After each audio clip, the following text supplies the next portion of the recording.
Pseudo-hypoparathyroidism. It's a mouthful. It means bone tumors on the end of long bones. I have them all throughout my body, approximately 200 bone tumors. At age 10, when I was diagnosed with this, they told me there was a good chance I wouldn't outlive my teenage years. I was sent to Boston Children's Hospital, which is the center for this disorder, and there I learned how to take care of myself. Had numerous operations with tumors removed, and I survived. I was an advocate against illegal drugs because why would a healthy person use illegal drugs? This was in the 60s. When I had to take all these legal drugs, morphine, Quaalude, Valium, butazol and alka, Viorosol, you name it, I took it. Went to college in '71, into Miami, to school, from Virginia. And I'm from Virginia, by the way. That's important. I think Virginia and New Hampshire are very similar in aspects. I mean, your motto is live free or die. When I discovered medical cannabis was the best medicine for me, I decided I wasn't a criminal, I was a patient. The federal government outlawed it, and the federal government should be the one to supply it. So I took on the federal government. And one of the aspects I used in my arguing about it is Patrick Henry. Give me liberty, give me death. So Virginia and New Hampshire are very similar. It took me 10 years of educating the federal government. But finally in 1982, with the help of University of Virginia Law School, with the help of my state, with the governor, with the head of the crime commission, the head of state police, all helping me. Because as they said, we're not here to harm patients. We're here to stop crime. And there's a difference between marijuana and medical cannabis. So I was able to have hearings before FDA, and in 1982 I won. I became the second person in the United States that the United States federal government grows medical cannabis for me and supplies me on a daily basis. Now with a show of hands, real quick, how many of y'all pay federal taxes? Well, I want to thank each and every one of you for paying for my medicine for almost 30 years. I appreciate it. I use 10 to 12 cannabis cigarettes per day. I use no other medications. I use no morphine, nothing at all. I haven't for over 22 years. And because I have the right medicine, I get no euphoric effect. As a living, I'm a stockbroker in Fort Lauderdale. I handle a lot of money on a daily basis. On Saturdays, I teach at an organization called Shake a Leg in Miami, Coconut Grove. We teach disabled, mentally, physically, economically challenged children and adults how to sail adaptive sailboats.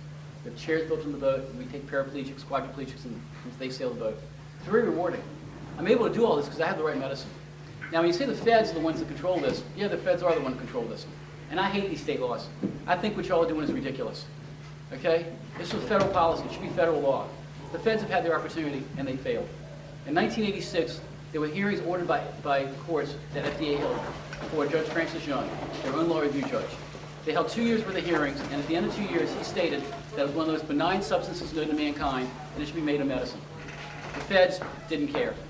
And that's the problem. The feds don't care. So in 1996, individual states started passing their own laws. And while I'm against these individual laws, I applaud what they're doing. It's a shame they have to do it, but you do. Because the feds are not going to do anything. They're controlled by lobby organizations, by the pharmaceutical lobby, by the lumber lobby, by the petrochemical lobby. Because again, cannabis, hemp, same product. One's medical, one's industrial. Okay, so therefore, if medical marijuana became available tomorrow, nationwide, I'd be on the phone to my clients saying, sell your drug stocks, because people wouldn't need the drugs. That's why the pharmaceutical industry is against it. There are 80% of the population is in favor of medical cannabis.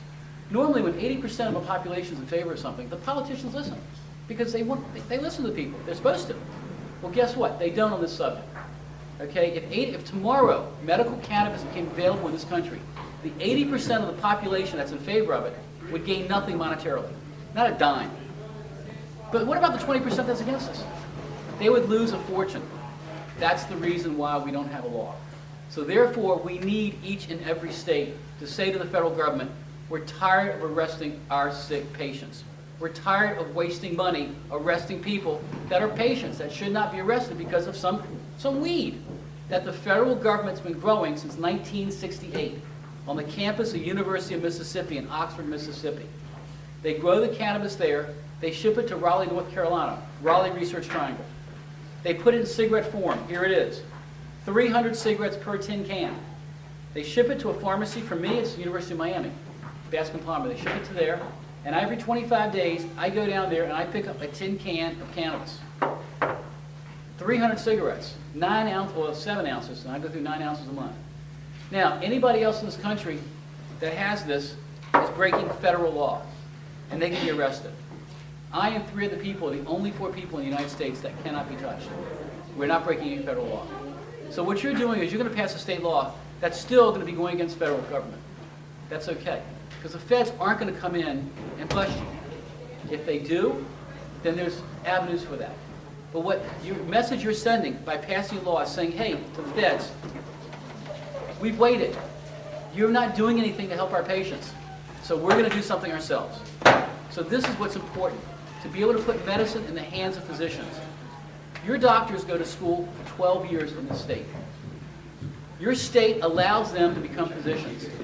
You allow them to prescribe whatever they want to prescribe, and that's their right. If there's a problem with that, the medical board comes in, or law enforcement. Well, that's the same with this. If a physician recommends medical cannabis for a patient under your new state law, then that's their job. Let them do their job.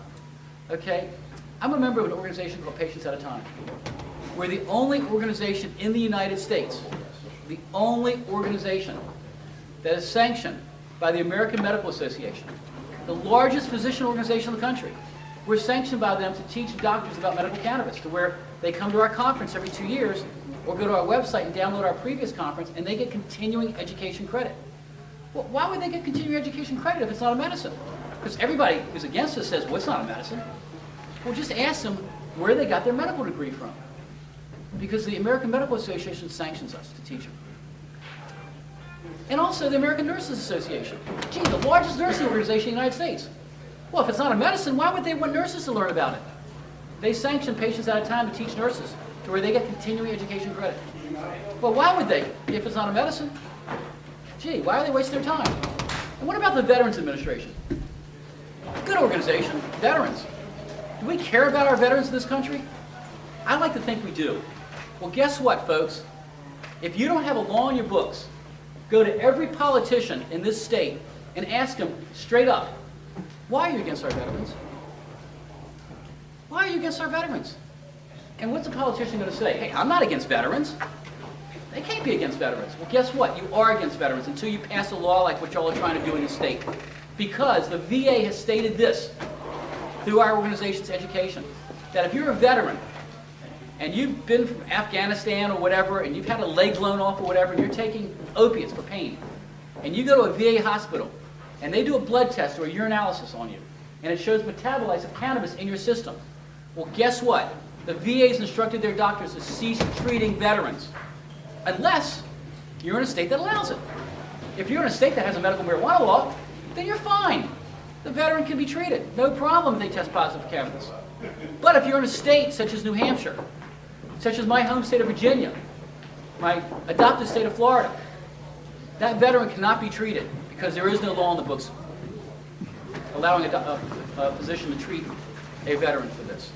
So again, I repeat, until you pass a law, until it's passed and the governor signs the law, ask your governor, Governor, why are you against our veterans? Because you are until you pass a law. So what I'm here to do today is to try to show you that it's not the hysteria that people make it out to be. It's a very benign substance. Now, unlike most people, I get no euphoric effect. I get no high. I never have. We've discovered, scientists have discovered that every person, every animal has an endocannabinoid system throughout their body. We produce natural cannabis in our body. Everybody does. And we need the substance. Before it was outlawed in 1937, cannabis was a normal part of our diet. The medicines were made of it, our foods had it in there. In 1937, they outlawed it. They outlawed it for political reason. The people that were in charge were worried about blacks and Mexicans proliferating and taking over the country for voting rights.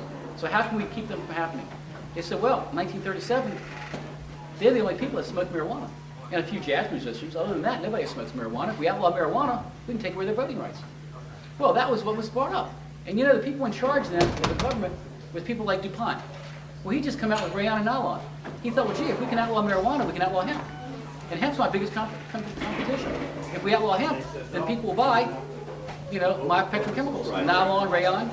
Then you had Hearst, who owned all the major newspapers, owned all kinds of forest land through Mexico, the United States, all over the world.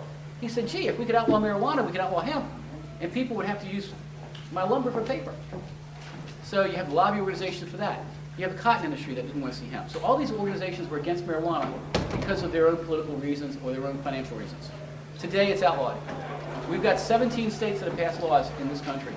Over a third of the nation now, people are protecting their state. I want to see New Hampshire become the 18th state. I want to see their citizens not have to worry about being arrested because, like him, he's got MS. Okay, well, to me, he kind of looks like a law-abiding citizen, you know? But maybe I should say this, you know? Maybe I should say, you know something? He's breaking your state law. He should be arrested. He should be put behind bars, and we would sleep better at night knowing he's behind bars because he's breaking your state law. I don't know. Look at him. Would we sleep better at night knowing he's behind bars? I don't know. He doesn't look that bad to me. Okay, so therefore, we need to change the law. And what you all have done is try to change the law. Your House has passed it. Your Senate's passed it. Your governor, for whatever reason, doesn't want to vote on it, doesn't want to pass it. Now, the reason I've been given is because his wife, who's a pediatrician, doesn't think it's necessary, doesn't think it's needed. We know no medicine is going to be approved by 100% of any physicians. Now, she's a pediatrician, a retired pediatrician. My great uncle, Dr. Shipley Glick, was head of pediatrics at Johns Hopkins. The head. He taught pediatrics. He was in charge. My regular uncle, Dr. Sigmund Stein from New London, Connecticut, he taught pediatrics at Yale. Pretty good guy. They were both in favor of me taking on the federal government, and they were pediatricians. So not every doctor is going to agree on every medicine. But what doctors got to realize is there's organizations such as the AMA that says doctors need to learn about this. So to your governor, what I want to say to him is be open-minded. You allow physicians to go to school for 12 years. You allow them to become doctors in your state. You allow them to prescribe OxyContin or other medicines. And if they do something wrong, that's what the medical board's for. And if a patient does something wrong, that's what the police are for. But the police should not be making medical decisions. Let your doctors do that. So that's why it's so important why I come up here, because there's only 4 of us in the country that can stand up and talk about it. Doctors, it's very difficult for them to talk about medical cannabis. Why? Because DEA comes in on them and says, hey, doctor, we need to look at every prescription you've written for the last 2 years. It's like an IRS audit. So they're scared to talk about it. Patients, well, he's potentially be arrested. If he right now had cannabis on him, then if a police officer in the room that says that gentleman over there, he could actually go and arrest him. But guess what? This police officer cannot arrest me. I'm under federal law. Federal law supersedes state law. So I'm one of the few people in the country that can stand up and say, hey, this is a medicine. This works. I'm living proof. I've been receiving this for over 29 years. I've been using medical cannabis, 10 to 12 cannabis cigarettes per day, for 41 years. So when the federal government says it's not a medicine, I beg to differ. Okay? That's why I'm here. I'm here to say that, you know, people can talk about how bad it is. People can talk about how good it is. I can legally stand up and say, I can tell you exactly how good it is, because I've used it. So I'm hoping that your governor thinks about what he's doing and realizes that, you know something, he's a governor. Okay, the people have spoken. The House has passed it, the Senate's passed it. People have spoken.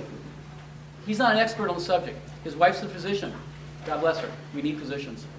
Okay? But what we have to realize is that as a governor, he is not a physician. Okay? He did not get a medical degree at any university. His wife did, but his wife is a physician. And the American College of Physicians, the AMA, American Medical Association, the American Nurses Association, the Veterans Administration, they all say it's a medicine. So no matter what she feels, I think she has to realize that as a physician, medicine needs to be put in the hands of physicians. So therefore, it's important that the state of New Hampshire join over a third of the country and take the crime away from their patients, so they don't have to waste taxpayers' money arresting sick people, and they can put medicine in the hands of physicians, which is where it should be, you know, not in the policeman's hands. I mean, right now, if I go outside to my car, and the car that my suitcase is in is broken into, I'm not going to call my doctor. I'm going to call the police. If I